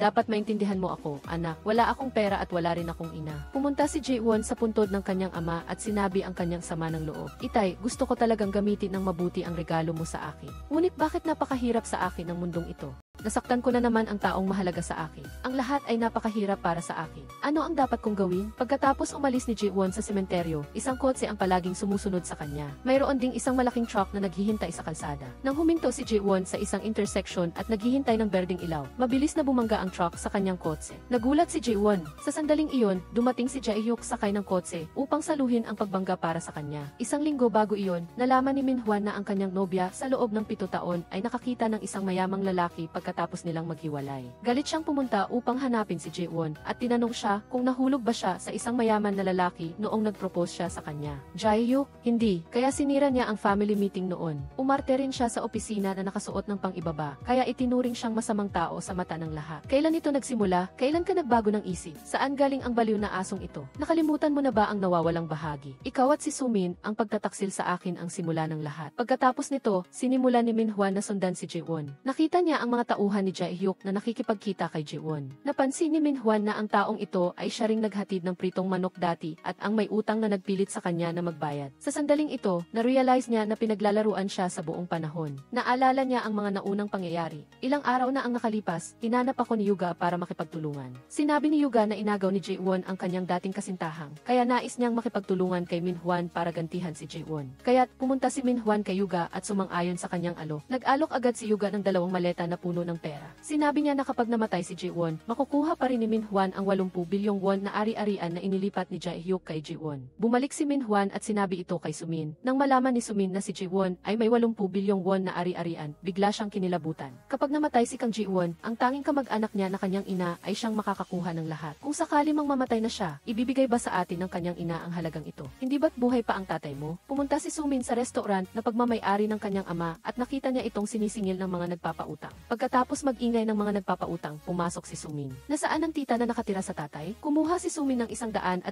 milyon at sinabihan ang kanyang ama na ayusin muna ang mga mahalagang bagay. Pagkatapos nito, tutulungan niya ang kanyang ama na bayaran ang utang at maaari pa silang mag-road trip habang buhay nang hindi nag-aalala tungkol sa pera. Makinig ka, ang taong nagbigay ng pera na ito ay maaaring tahimik na ilibing tayong lahat. Sinabi ni Sumin na basta't sumunod sila, maaari na nilang iwanan ang kanilang mahirap na buhay. Kung hindi, mamamatay silang lahat. Magagawa niyo ba o hindi? Hinanap ni Jaehyuk si Yura at binigyan siya ng isang bahagi ng Certificate of Stock Transfer. Ang halaga na 4 trilyong won, nag-transfer siya ng bahagi ng Choyuga Group ng pribado. Ngunit napakasakim niya na hindi niya pinansin ang maliit na bahagi na iyon. Binalaan ni Jaehyuk si Yura, kahit ano pa ang ginagawa niya sa likod ko ngayon, pagkatapos niyang makuha ang bahagi, dapat na siyang tumigil kaagad. Nagpanggap na inosente si Yura sa harap ni Jaehyuk, sinabing wala siyang ginagawa, kundi gusto lang niyang balikan si Jaehyuk. Pagkatapos umalis ni Jaehyuk sa lugar ni Yura, biglang lumitaw si Minhwan sa kwarto ni Yura. Nagulat siya nang malaman niya ang tungkol sa pag-transfer ng 4 trilyong won na bahagi ni Jaehyuk. Ngunit nagalit si Yura, inisip niya na hindi dapat ganoon kadali na itapon ni Jaehyuk ang bahagi sa kanya. Tulungan mo akong patayin si Kang Jiwon. Ako ang bahala sa lahat ng mga kahihinatnan.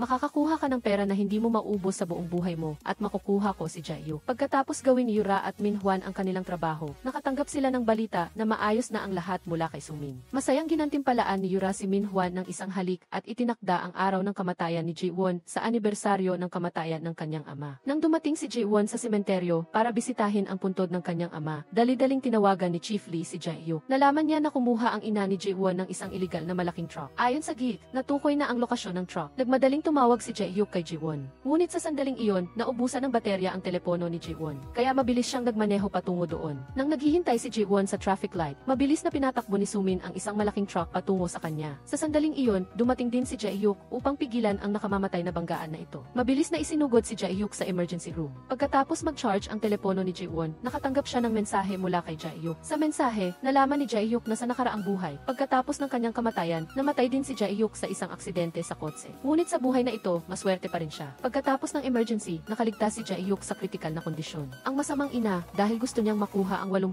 bilyong mana ng kanyang anak. Sadya niyang hinayaan ang kanyang nobyo na banggain siya. Sabik siyang naghihintay ng balita na namatay ang kanyang anak sa isang banggaan. Tatapusin nila ang buhay ng anak mo, ngunit tila hindi ka nag-aalala tungkol doon. Alam mo ba kung ano ang mas nakakatakot kaysa sa dugo? Ito ay ang kawalan ng pera. Natawa si Sumin. Kung talagang ang dahil lang sa pera ang ina ni Jae-won, hindi sana siya nanatili sa piling ng kanyang mahirap na ama. Sa sandaling iyon, mabilis na tumakbo ang kanyang ama. Nang makita ni Sumin ang pagkataranta ng kanyang ama, alam niyang nabigo ito. Kasabay nito, nalaman din ni Yura na nabigo ang ama ni Sumin. Agad niyang inayos ang lahat. Sinisisi ang pulisya sa hindi magandang pamamahala na naging dahilan upang makakuha ang isang lasing ng truck at magdulot ng aksidente, at pagkatapos ay tinapos ang kaso. Hinayaan din niyang ihatid ni Min Hwan si Sumin sa bahay muna na para bang walang nangyari. Pagkatapos, naghintay siya ng balita. Ngunit nang makita ni Min Hwan si Sumin, halos mabaliw na ito. Inabandona na naman ako ng tatay ko. Tumakas siya kasama ang babaeng iyon. Lahat ito ay kasalanan ni Kang Ji-won. Papatayin ko silang lahat. Umakyat si Min Hwan para pakalmahin si Sumin. Sinabi niya na dapat itong kumalma dahil hindi pa tapos ang lahat. Aasikasuhin sila ni Yura. Kahit na dumating ang mga pulis para mag-imbestiga ngayon, dapat magkunwari tayong walang alam. Ngunit alam ni Ji-won na may kinalaman si Sumin sa aksidente sa kotse, kaya't hinanap niya ito. Tinanong niya kung bakit niya pinapatay ang mga tao para sa pera.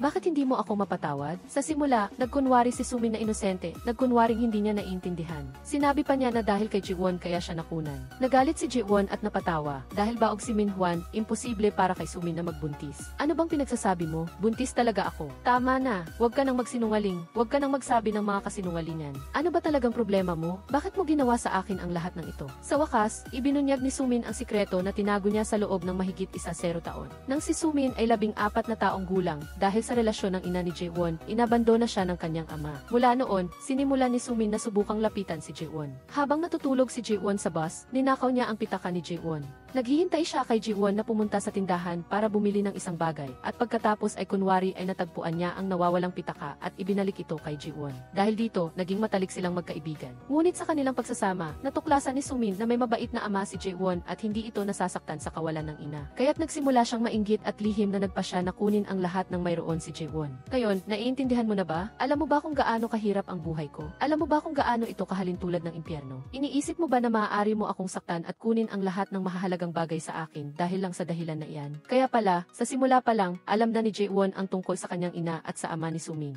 Kaya pala ganoon kakabait kay Sumin. Noon, masaya pa si Jae-won dahil hindi alam ni Sumin ang bagay na ito. Gusto ko sanang maging mabait sa iyo. Inakala ko na maaari tayong maging masaya ng magkasama. Kahit na nalulungkot ako hanggang sa puntong bumagsak, hanggang sa sandaling malapit na akong umalis, ayaw kong mangyari sa iyo ang masasamang bagay. Hindi napigilan ni Sumin ang tumawa. Jae-won, huwag ka nang magpanggap. Kung iniisip mo talaga ako, bakit mo ako binato kay Min Hwan? Pinakawalan mo siya sa akin na parang nagpapakabuti ka. Ang resulta, kinuha mo ang lahat ng magagandang bagay. Sa wakas, naiintindihan ko na. Kaya pala nasa sitwasyon ka ngayon dahil ikaw ang gumawa niyan sa sarili mo. At hindi pa ito tapos. May mas malala pang impyerno na naghihintay sa iyo. Gagawin ko iyon. Tiyak na ililipat ko sa iyo ang aking kapalaran. Ngunit ngayon, naging komplikado ang kapalaran. Nakatanggap si Jae-won ng balita mula sa assistant na si Ian na nalaman niyang niloloko siya ng kanyang asawa. Bukod pa rito, natagpuan din niya ang ebidensya ng pagtataksil ng kanyang asawa sa kotse nito. Batay sa kasalukuyang sitwasyon, malamang na lumipat na ang kapalaran ni Jae-won sa assistant na si Ian. Tinawagan ni Yura ang ama ni Sumin at sinabing dalhin muna ang ina ni Jae-won sa China sa loob ng ilang panahon. Sa dashcam ng asawa niya, natagpuan ng babae ang ebidensya na nagtataksil ang kanyang asawa. Ngunit ang dashcam ay may audio recording lamang at walang video. Upang mahuli ang kanyang asawa ngayong araw, sinira ng assistant niyang ang pinto. Naalala ni Jae-won ang nakaraan. Dahil sa sirang pinto, nahuli niya si Min Hwan at Sumin na magkasama, at sa araw ding iyon, pinatay siya ni Min Hwan. Sa pag-iisip nito, nagpa siya si Jae-won na kasama ang assistant niyang na mahuli ang mga ito. Dalawang pulis ang sumunod, naghintay sila sa ibaba. Pagkatapos ng 1-0 minuto, pumasok sila sa bahay ng assistant ni Yang. Pagpasok ni Ji-won, nakita niya ang isang pares ng pulang sapatos na may mataas na takong.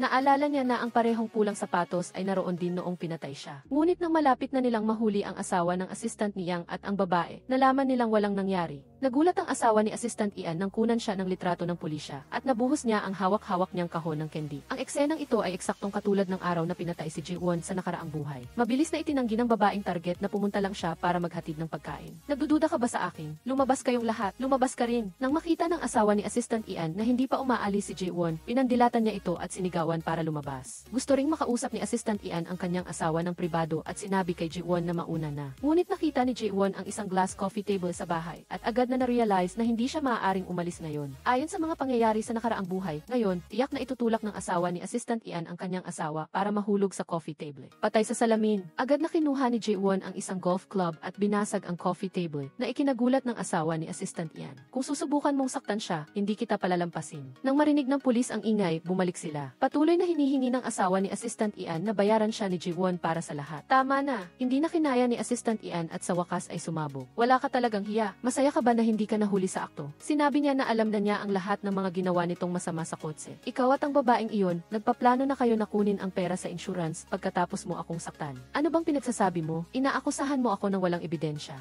Nahulog sa sahig si Assistant Ian matapos itulak ng kanyang asawa. Ang lugar na kinahulugan niya ay eksaktong kung saan naroon ang glass coffee table. Nagulat si Ji-won, ngunit mabuti na lang ay nabasag na niya ang salamin kanina. Hindi rin nasaktan si Assistant Ian ng malubha. Galit na galit si Ji-won at sumugod para saktan ang asawa ni Assistant Ian, ngunit pinigilan siya ng pulis. Pagkatapos magbigay ng pahayag si Ji-won at Assistant Ian sa istasyon ng pulisya, pinayuhan niya si Assistant Ian na huwag nang makipagkita sa kanyang asawa. Kung kailangan, dapat ay kasama siya. Pagkatapos, pinag-aralan ni Ji-won at ng department head ang lohika sa pagbabago ng kapalaran. Naramdaman ni Ji-won na ang pagbabago ng kapalaran ay hindi aksidente. Kung ang cancer ay dahil sa stress mula sa isang malamig na asawa, saan nanggaling ang kapalaran ng pagpatay? Ang sirang lock ng pinto, ang pulang high heels, at ang garapon ng candy. O ang asawa at ang kanyang kabit ay lumihis sa kanilang landas, o maaari din itong tungkol sa insurance money. Pagkatapos siyang patayin, naalaala ni Ji-won ang isang audio recording mula sa dashcam ng asawa ni Assistant Ian. Hintayin mong mamatay ang asawa mo at bibigyan kita ng magandang buhay. Alam ko na kung ano ang gagawin ko. Kailangan kong akitin si Park Min-hwan. Kahit na nag-aatubili si Jae-hyuk, dahil ito lang ang tanging paraan para ilipat ang kapalaran kay Sumin, wala siyang ibang magagawa. Kaya't sinuot ni Ji-won ang pulang high heels na regalo ni Sumin at pumunta sa opisina, ayon sa plano.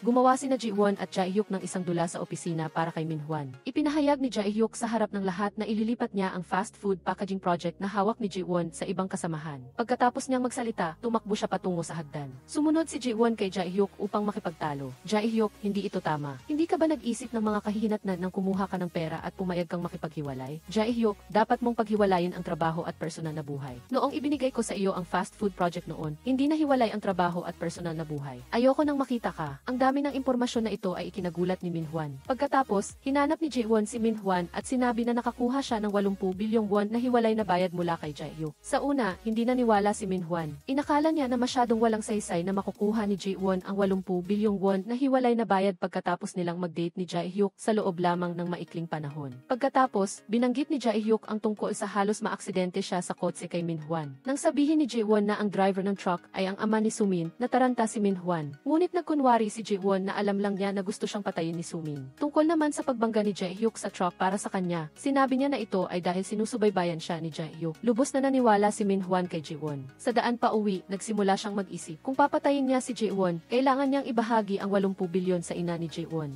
Hindi pa rin niya makukuha ang lahat ng 80 bilyon dahil kailangan niya itong ibahagi sa ina ni Ji-won at sa mga taong nasa paligid nito. Kung magkakabalikan sila ni Ji-won, mapapasakan niya ang buong 80 bilyon. Sa sandaling ito, pinuto ni Ji-won ang sinasabi niya at kusang loob na iminungkahi ni Min-hwan na makipagbalikan sila. Ano, umalis na ako. Lahat ng ito ay nasaksihan ni Jae-hyuk mula sa loob ng kanyang kotse. Sa sandaling ito, napakasakit ng kanyang puso. Nang sumakay si Ji-won sa kotse, naging awkward ang atmosphere. Pagkatapos bumaba si Jae-hyuk sa kotse, tinawag niya si Ji-won at niyakap siya ng mahigpit. Ano ang ginagawa mo? Ginagawan ko lang ng balanse ang aking sarili. Kung hindi ko ito gagawin, natatakot akong mababaliw ako. Kasabay nito, hindi makontak ni Sumin si Min-hwan, kaya't hinanap niya ang taong humahanga sa kanya, si Chief. Sa simula, hindi siya magandang tingnan ng pinuno, ngunit pagkatapos ng ilang salita at isang kilos ni Sumin, agad na nagbago ang kanyang saloobin. Naalala niya kung gaano siya nagdusa noong araw na ikinasal si Sumin. Medyo kinabahan pa nga ang pinuno. Pinapaalalahanan niya si Sumin na si Jaewon ay mas nagiging maganda habang tumatagal, kaya mag-ingat. Muling nag-alab ang damdamin ni Minhwan at Jiwon nang bumalik si Sumin. Nag-alok si Minhwan na makipaghiwalay kay Sumin na hindi niya ikinagulat dahil alam niyang gusto ni Minhwan na makipagbalikan kay Jiwon para madali niyang makuha ang $80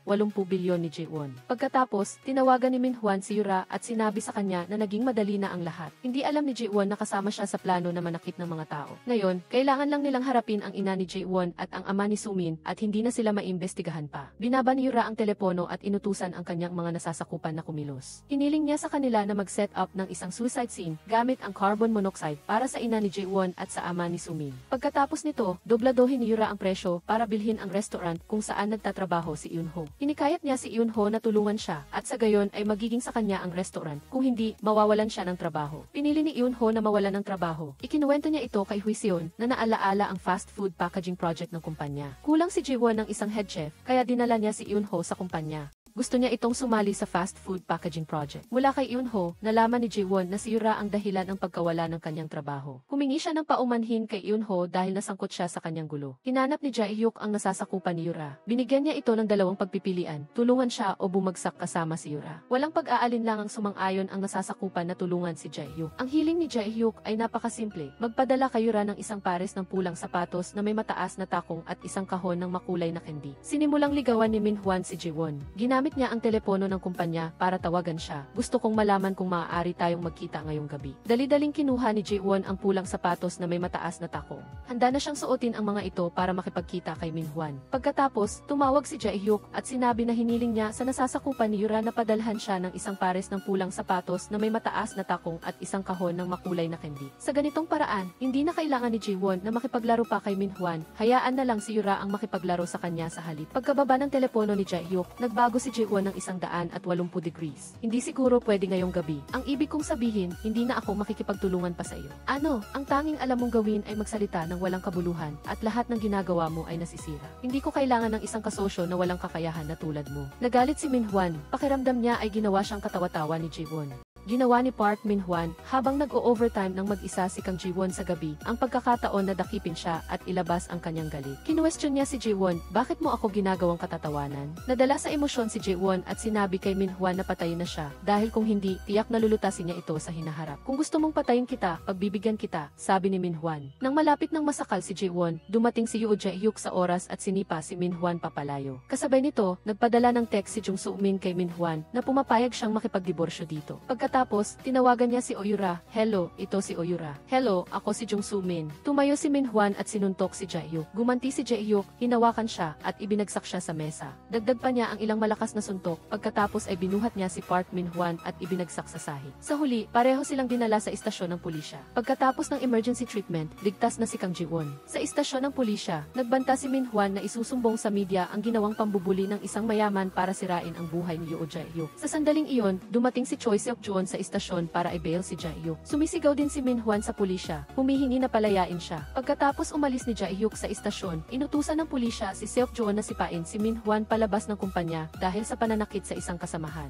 May utang din si Minhwan sa kumpanya. Walang plano sa ngayon para bayaran ang utang. Inutusan ni Yoo Jae-hyuk si Choi Seok-joon na simulan ang pagpaplano para bawiin ang utang kinabukasan. Bibilhin niya ang karapatan sa pagkuha ng utang ni Park Minhwan mula sa loan shark at gagamitin niya ito para puwersahin siyang magbayad. Samantala, nilapitan ni Jung Soo-min si Oyura. Ipinakita niya ang isang voice recording bilang ebidensya na inutusan ni Yura ang kanyang ama na I hit and run si Kang Ji-won. Diretso itong tinanong ni Yura, ano ang gusto mo? Sa ekspresyon ng mukha ni Soo-min, hindi niya nakikita na mayaman si Yura. Ano ang magagawa mo para sa akin? Pagkatapos umalis ni Soo-min, sumakit ang ulo ni Yura at nag-alala siya. Hindi niya inaasahan na si Soo-min ay hindi rin madaling kalabanin. Habang pinag-iisipan niya kung dapat ba niyang alisin si Minhwan at si Soo-min ng sabay, tumawag si Minhwan. Nagmamakaawa si Park Minhwan kay Oyura na i-bail siya sa istasyon ng pulisya. Di kalaunan matapos siyang palayain, nakatanggap siya ng tawag mula kay Yura. Kinuwento ni Yura ang pananakot ni Jung Soo-min at sinabing gusto na niyang makipagdiborsyo kay Minhwan. Hindi niya gustong magdusa ng mag-isa at hindi niya rin hahayaan na makatakas si Minhwan ng mag-isa. Habang nasa gitna ng kanilang usapan, nakatanggap si Minhwan ng tawag mula kay Choi Seok-joon na opisyal na nagpapaalam sa kanya na siya ay tinanggal na. Dahil wala si Minhwan sa kumpanya ngayon, ipinadala sa kanyang bahay ang abiso ng pagtanggal. Nang malaman ng ina ni Minhwan ang balita, agad siyang tumawag kay Minhwan at nagtanong kung ano ang nangyari. Pagkatapos, tumawag ang kumpanya at sinabi na nagsimula na ang plano para bawiin ang utang.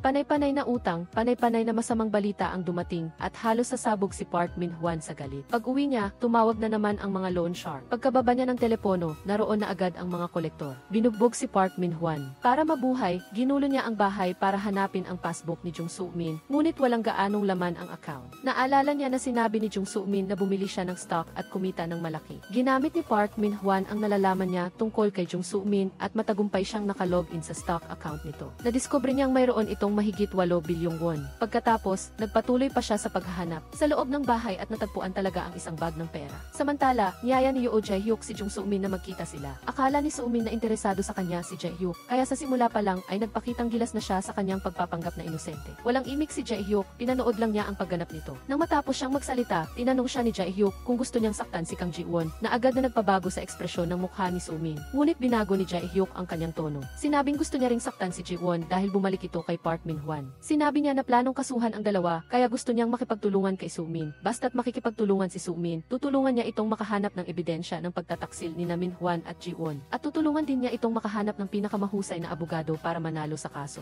Narito ang pagsasalin ng teksto sa Tagalog, na inangkop para sa konteksto ng palabas na Mary Diffie Husband. Nagdududa si Jung Soo-min, bakit mo ako gustong tulungan? Ano ang makukuha mo? Gusto ko si Kang Ji-won na bumalik sa akin, sagot ni Yoo Jae-hyuk. Pilit na kinontrol ni Soo-min ang kanyang selos at ngumiti ng pilit kay Jae-hyuk. Pagkatapos ay tinanong niya si Jae-hyuk kung bakit siya galit sa kanya. Dahil isa ka sa uri ng tao na mahilig manira sa mga tao sa paligid mo, kaya ayaw na ayaw kita, sagot ni Jae-hyuk. Hindi mo ako naiintindihan, sabi ni Soo-min, wala kang tiwala sa sinuman, tama ba? Dahil isa ka sa mga taong hindi mapagkakatiwalaan. Akala mo pareho ka ng lahat, kaya hindi ka makapagtiwala sa sinuman. Kung ganyan ang tingin mo, paano tayo magkakatrabaho? Tanong ni Soo-min, hindi ba't ikaw ang nagtanong kung bakit ako galit sa iyo? Pero hindi ko sinabi na hindi ako makikipagtulungan sa iyo, sagot ni Jae-hyuk. Pero pag nakapagdesisyon ka na, sabihan mo ako, sabi ni Yoo Jae-hyuk. Galit na galit si Jung Soo-min at nanginig ang kanyang mukha. Pagkatapos, nakatanggap si Kang Ji-won ng maraming tawag mula kay Soo-min, ngunit hindi niya sinagot ang mga ito. Hindi niya inaasahan na haharangin siya ni Soo-min sa elevator ng kumpanya. Ayaw siyang pansinin ni Ji-won, ngunit sinundan siya ni Soo-min at tinanong kung bakit hindi siya sumasagot sa mga tawag niya. Bakit ko kailangang sagutin ang tawag mo? Sabi ni Ji-won. Tumawa si Soo-min at sinabing naiinggit daw si Ji-won dahil si Park Min-hwan, ang dating kasintahan niya sa loob ng 7 taon, ay pinakasalan siya. Dagdag pa niya, kahit na anong mangyari, hindi dapat inakit ni Ji-won si Min-hwan at ngayon ay malapit na siyang makipagdiborsyo dahil sa kanya. Walang sinabi si Ji-won at agad siyang tumawag sa security para kunin si Soo-min.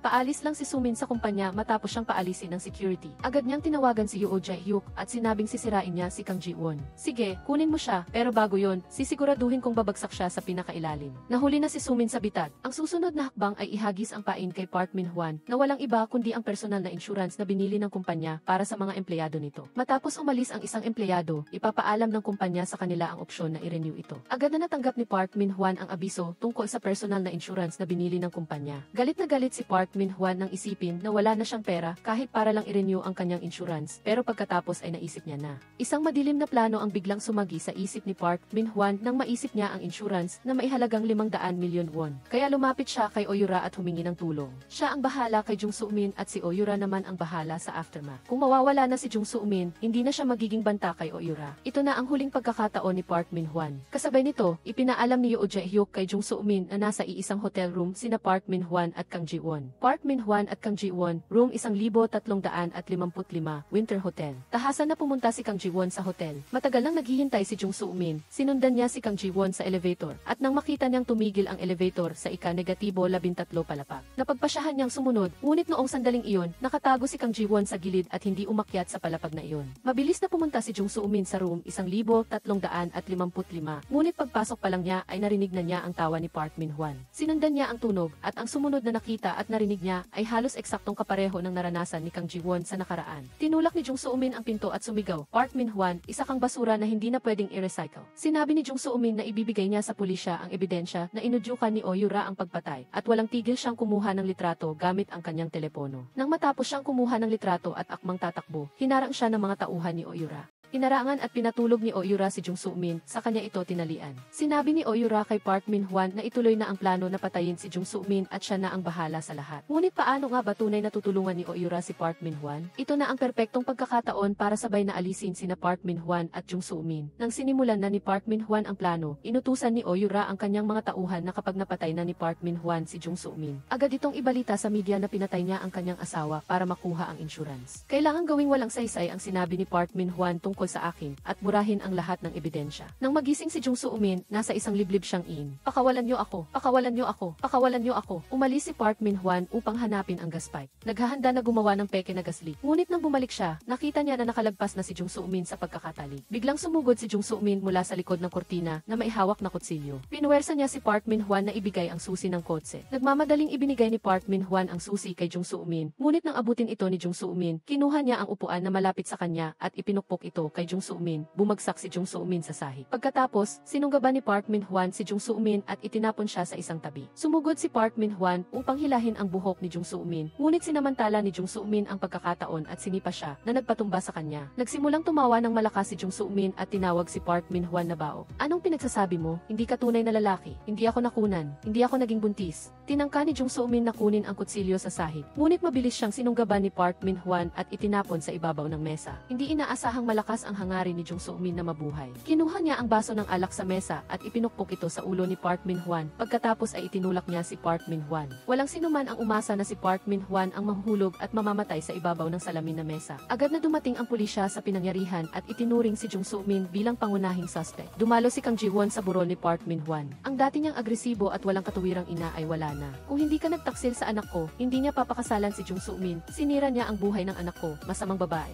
Sinira niya ang buhay ng mahal kong anak, ang aking kaawa-awang anak. Tuluyan nang nabaliw si Jung Soo-min. Pagkatapos niyang itumba ang kanyang asawa, gusto niya namang itumba ang kanyang matalik na kaibigan. Nang nag-iisa si Kang Ji-won sa bahay, inudyukan siya ni Jung Soo-min na buksan ang pinto. Pagkatapos ay ginamitan niya ito ng taser at nawalan siya ng malay. Nang magising si Kang Ji-won, napansin niyang mahigpit na nakatali ang kanyang mga kamay. Binubuhusan ni Jung Soo-min ng alkohol ang buong bahay. Handa na siyang sunugin ng buhay si Kang Ji-won sa bahay na iyon. Ano pa bang magagawa ngayon matapos mangyari ito? Bakit mo lagi iniisip ang sarili mo? Ang mga salitang ito ay eksaktong sinabi ni Jung Soo-min kay Kang Ji-won sa nakaraan bago siya namatay. Nang marinig ito ni Kang Ji-won, natawa siya. Pinagtawanan niya si Jung Soo-min. Hindi nakakagulat. Nag-alala pa ako na baka mas matalino ka. Masyado kitang in-overestimate. Ang pagbagsak mo sa pinakailalim ang pinakamagandang mukha mo na nakita ko. Tinanong ni Jung Soo-min si Kang Ji-won kung bakit niya itinulak si Park Min-hwan sa kanya. Tinanong naman ni Kang Ji-won kung iyon lang ba ang dahilan kung bakit niya pinatay si Park Min-hwan. Agad na inamin ni Jung Soo-min na pinatay niya ito. Sinabi niya na naunang sinubukang patayin siya ni Park Min-hwan. Tutal wala namang ebidensya, magsusuko na lang siya at sasabihin niyang aksidente ang nangyari. Tinanong ni Kang Ji-won kung bakit siya tumakas. Sasabihin daw niya na natakot siya. Kung magpapanggap akong nagsisisi, iisipin ng lahat na kaawa-awa ako, tulad ng dati. Ikaw talaga ang magaling maging biktima. Ako ang nanalo, hindi ako ang nanalo. Nang makita ito, agad na sinunggaban ni Jung Soo-min ang lighter. Hinawakan ni Kang Ji-won si Jung Soo-min at madali siyang inihagis sa ibabaw ng kanyang balikat. Pagkatapos ay mabilis na itinapon ang lighter sa isang tabi. Seryoso, dahil sa iyo, marami akong natutunan. Alam mo, hinila mo ako pababa sa buong buhay ko dahil inagaw mo ang lahat mula sa akin. Panagutan mo ang mga pagkakamali mo. Mabilis kang makakalabas kung homicide lang, pero hindi na homicide ngayon. Kusa mong sinabi ang ebidensya kanina. Pala, matagal lang nagkabit si Kang Ji-won ng kamera sa bahay. Naghihintay lang kay Jung Soo-min. At si Yoo Jae-hyuk ay nanonood din sa lahat ng nangyayari sa pinangyarihan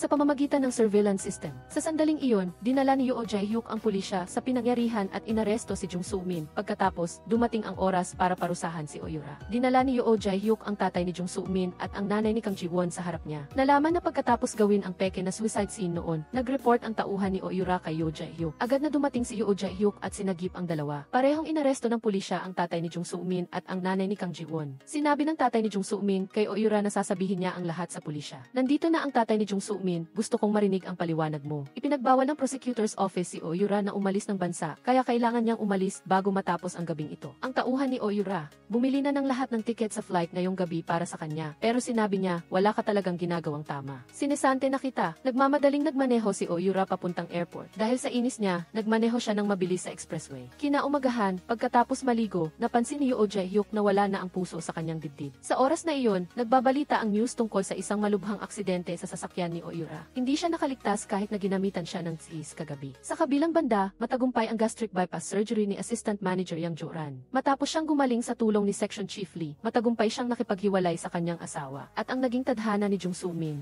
hindi lang simpleng pagkakulong. Sa loob ng bilangguan, hindi pa rin siya tumitigil at palaging sinisiraan si Kang Ji-won sa harap ng kanyang mga kapwa preso. Isang araw, may bumisita kay Jung Soo-min sa kulungan. Nang makita niya kung sino iyon, takot na takot siya. Si Park Min-hwan pala iyon. Hindi ba patay ka na? Kaya ako nandito. Kinuha ni Park Min-hwan ang kanyang insurance policy at sinabi kay Jung Soo-min na ibigay ang kanyang death insurance money kay Kang Ji-won. Ano? Panaginip lang pala ito. Ngunit pagkatapos, narinig ni Jung Soo-min ang balita na magpapakasal na sina Kang Ji-won at Yoo Jae-hyuk. Ito ang tuluyang nagpabaliw sa kanya. Pakawalan niyo ako, pakiusap. Hindi pwedeng maging masaya si Kang Ji-won. Hindi niya ako pwedeng iwan mag-isa at maging masaya ng ganoon. Hindi maaari. Si Kang Ji-won, na nakasuot ng napakagandang wedding gown, ay ikinasal kay Yoo Jae-hyuk sa isang marangyang seremonya. Lahat ay nagpalakpakan at nagbigay ng pagbati sa kanila. Sana narito si Itay. Kung nakita niya lang na ganito ako kasaya, tiyak na matutuwa siya. Itay, nandyan ka ba?